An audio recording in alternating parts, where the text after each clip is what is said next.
Hello friends, welcome back to my channel. So இன்றைக்கி நம்ம வீடியோவில் என்ன பார்க்க போகிறோம் அப்படின்னா, 6th ஸ்டாண்டர்டில் இருக்கிற லெசன் 2, ஓகேவா, தமிழ்நாட்டின் பண்டைய நகரங்கள். ஸோ இந்த இந்த லெசனுக்கான லைன் பை லைன் கொஸ்டின்ஸ் தான் வந்து பார்க்க போகிறோம். ஸோ இந்த பிடிஎஃப் வந்து நம்மளோட ஃப்ரெண்டு ஒருத்தவங்க வந்து இன்னொரு சேனல்லேருந்து பர்ச்சேஸ் பண்ணியிருக்காங்க, ஓகேவா. ஸோ அதை தான் நான் வந்து வீடியோவாக உங்களுக்கு வந்து மேக் பண்ணிக்கிட்டு இருக்கேன், ஓகேவா. ஓகே, ஸோ வீடியோவை வந்து ஃபுல்லாக பாருங்கள். இந்த வீடியோஸ் வந்து யார் யாருக்கெல்லாம் யூஸாக இருக்கும்னு பார்த்தோன்னா, புக்ஸை வந்து ரீட் பண்ணிவிட்டு, ஓகேவா, புக்ஸை ரீட் பண்ணிவிட்டு இந்த வீடியோ பார்த்தீங்க அப்படின்னா உங்களுக்கு வந்து ஒரு ஐடியா கிடைக்கும். ஸோ கொஸ்டின்ஸ் வந்து எப்படி ஃப்ரேம் பண்ணியிருக்காங்க, எப்படி வந்து எக்ஸாம்ஸில் வந்து கொஸ்டின் வந்துச்சுன்னா நம்ம கரெக்டாக வந்து சூஸ் பண்ணுறது. ஸோ அந்த மாதிரி வந்து ஒரு ஐடியா வந்து கிடைக்கும், ஓகேவா. ஸோ புக்கை ரீட் பண்ணாமல் இது பார்த்தீங்க அப்படின்னா கொஞ்சம் லிட்டில் பிட் வந்து சேலஞ்சஸாக இருக்கும், ஓகேவா. ஓகே, ஸோ ஷார்ட்டான ஒரு வீடியோ தான். வீடியோவை வந்து ஸ்கிப் பண்ணாமல் ஃபுல்லாக பாருங்கள். ஓகே, ஃபஸ்ட்டு கொஷின், உலகின் மிக தொன்மையான நாகரிகம். ஸோ ஆன்சர் பார்த்தோம்னா மெசபடோமியா, 6500 ஆண்டுகளுக்கு முற்பட்டது. செகண்டு, தமிழகத்தில் தொன்மையான நகரம். ஸோ எதுன்னு பார்த்தோன்னா மதுரை, காஞ்சி, பூம்புகார். தேர்டு கொஸ்டின், கோவலன் கண்ணகி பிறந்த ஊர் எது? ஸோ எதுன்னு பார்த்தோன்னா பூம்புகார். ஃபோர்த்து கொஸ்டின், பூம்புகார் துறைமுகம் அமைந்துள்ள கடற்கரை. ஸோ வங்காள விரிகுடா.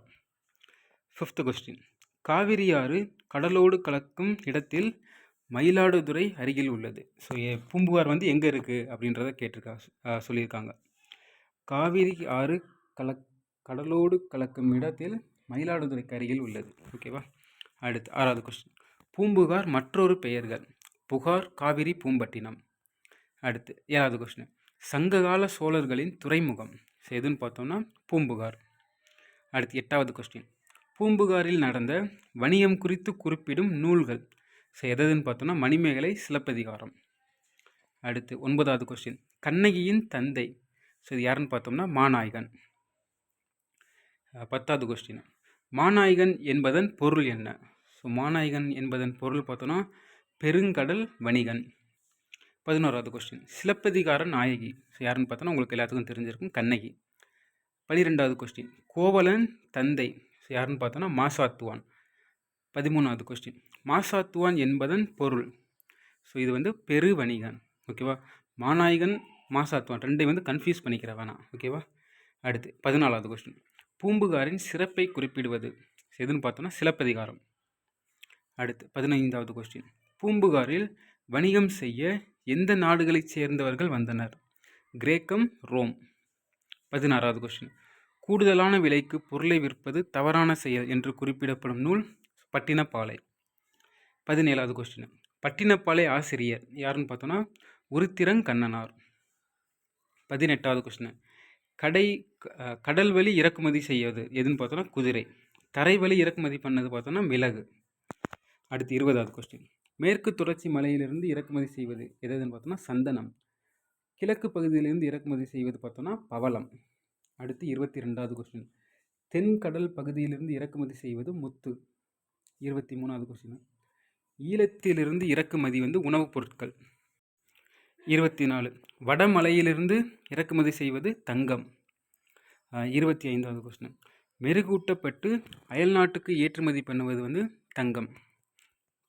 ஸ்பெல் மிஸ்டேக் வந்து இருக்குது, ஓகேவா. ஸோ அது கொஞ்சம் கிளியராக பார்த்துக்கோங்க.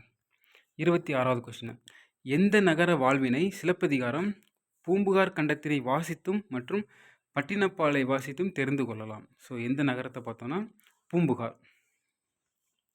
27வது கொஸ்டின், பண்டைய காலத்தில் மதுரையை ஆட்சி செய்தவர்கள். ஸோ யார் யாருன்னு பார்த்தோன்னா சோழர்கள், பாண்டியர்கள், களப்பிரர்கள்.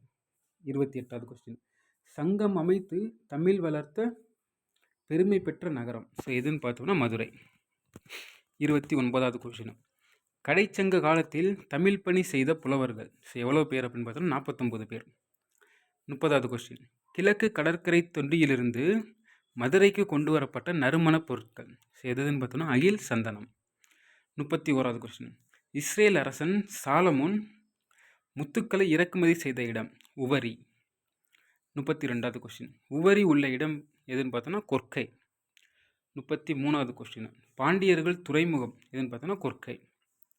34வது கொஸ்டின், ரோமானிய நாணயங்கள் தயாரிக்கும் தொழிற்சாலை இருந்த இடம் எதுன்னு பார்த்தோன்னா மதுரை. 35வது கொஸ்டின், பிற நாட்டு நாணயங்களும் அச்சடிக்கப்பட்ட இடம் மதுரை. 36வது கொஸ்டின், மதுரையில் இருந்த 2 வகை அங்காடி, நாலங்காடி, அல்லங்காடி. 37வது கொஸ்டின், பகல் பொழுதில் செயல்படும் அங்காடி. ஸோ பகல் பொழுதில் செயல்படும் அங்காடி எதுன்னு பார்த்தோன்னா நாலங்காடி. 38வது கொஸ்டின், இரவு நேரத்தில் செயல்படும் அங்காடி. ஸோ இரவு நேரத்தில் செயல்படும் அங்காடி நேம் என்னன்னு பார்த்தோன்னா அல்லங்காடி. 39வது கொஸ்டின், தூங்கா நகரம் என்று அழைக்கப்படுவது மதுரை. 40வது கொஸ்டின், பெண்கள் எந்தவித பயமும் இன்றி இரவு நேரத்தில் பொருட்களை வாங்கி சென்ற அங்காடி எதுன்னு பார்த்தோம்னா அல்லங்காடி. கிரேக்க வரலாற்றாசிரியர் டேஸ் குறிப்புகளில் மதுரை பற்றிய தகவல் உண்டு. ஸோ வரலாற்றாசிரியர் யாருன்னு பார்த்தோம்னா மெகஸ்தனிஸ். அவங்களோட குறிப்புகளில் தான் மதுரை பற்றிய தகவல் வந்து இருக்குது. அடுத்து 42வது கொஸ்டின், மௌரிய வம்ச அரசர் சந்திரகுப்தரின் அமைச்சர். ஸோ யாருன்னு பார்த்தோன்னா சாணக்கியர். சாணக்கியர் எழுதிய நூல் அர்த்த சாஸ்திரம். 44வது கொஸ்டின், மதுரையை சுற்றி யானைகள் செல்லும் அளவிற்கு அகலமான டேஸ் இருந்தன, சுரங்கப்பாதைகள். 45, நகரங்களில் சிறந்தது காஞ்சி என்று கூறியவர் காளிதாசர். ஸோ இந்த கொஸ்டின்ஸ் வந்து பிசி எக்ஸாம்ஸ்லாம் வந்து ஆல்ரெடி கேட்டிருக்காங்க, பிசி எஸ்ஐ எக்ஸாம்ஸ்லாம். ஓகேவா. 46வது கொஸ்டின், கல்வில் கரையில்லாத காஞ்சி என்று காஞ்சி நகரை புகழ்ந்தவர் திருநாவுக்கரசர். கல்வி கரையில்லாத காஞ்சி என்று காஞ்சி நகரை புகழ்ந்தவர் திருநாவுக்கரசர். 47வது கொஸ்டின், நாலாந்தா பல்கலைக்கழகத்தில் பயின்ற சீன வரலாற்றாசிரியர் யாருன்னு பார்த்தோம்னா யுவான் ஷுவாங். 48வது கொஸ்டின், யுவான் ஷுவாங் கூடுதல் படிப்பிற்காக வந்த இடம் காஞ்சி கடிகை. 49வது கொஸ்டின், புத்தகயா, சாஞ்சி போன்ற 7 இந்திய புனித தலங்களுள் காஞ்சியும் ஒன்று என கூறிய சீன வரலாற்றாசிரியர் யாருன்னு பார்த்தோம்னா யுவான் ஷுவாங். 50வது கொஸ்டின், தொண்டை நாட்டில் உள்ள மிக பழமையான நகரம் காஞ்சி. 51வது கொஸ்டின், காஞ்சியில் பிறந்து வாழ்ந்தவர்கள் தர்மபாலர், ஜோதிபாலர், சுமதி, போதி தர்மர். ஓகேவா. அடுத்து 52வது கொஸ்டின், கோயில்களின் நகரம் என அழைக்கப்படுவது காஞ்சி. ஸோ இதுவுமே வந்து எஸ்ஏ எக்ஸாம்ஸில் வந்து கேட்டிருந்தாங்க. 53வது கொஸ்டின், ஏரிகளின் மாவட்டம் எதுன்னு பார்த்தோம்னா காஞ்சிபுரம்.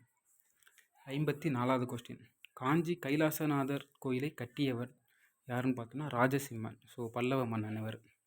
55வது கொஸ்டின், தனது இறுதி காலத்தை காஞ்சியில் கழித்த பௌத்த துறவி. ஸோ யாருன்னு பார்த்தோம்னா மணிமேகலை.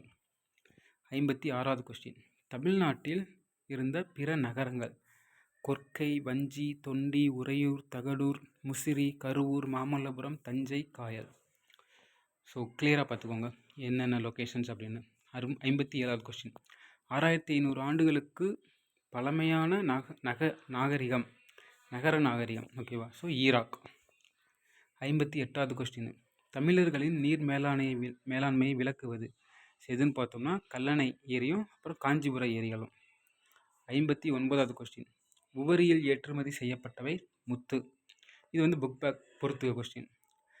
துறைமுக நகரம் அப்படின்னா புகார், வணிக நகரம் மதுரை, கல்வி நகரம் காஞ்சி. ஸோ டைரெக்டாகவே பொறுத்திருக்கோம்.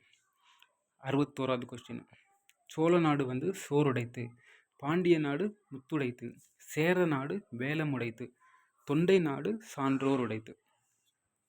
62வது கொஸ்டின், சேர நாடுகள் அப்படின்னா எதுன்னு பார்த்தோன்னா கோவை, நீலகிரி, கரூர், கன்னியாகுமரி மற்றும் இன்றைய கேரள பகுதிகள். சோழ நாடு எதுன்னு பார்த்தோம்னா தஞ்சை, திருவாரூர், நாகை, திருச்சி, புதுக்கோட்டை. அடுத்து பாண்டிய நாடு. ஸோ எதுன்னு பார்த்தோம்னா மதுரை, ராமநாதபுரம், சிவகங்கை, தூத்துக்குடி, திருநெல்வேலி. ஸோ இதோட வந்து இந்த லெசன்ஸ்க்கான லைன் பை லைன் வந்து முடிஞ்சு. ஓகேவா.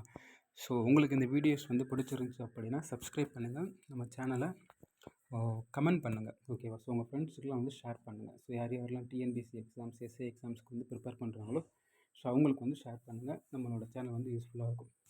தேங்க்யூ. நெக்ஸ்ட் வீடியோவில் பார்க்கலாம்.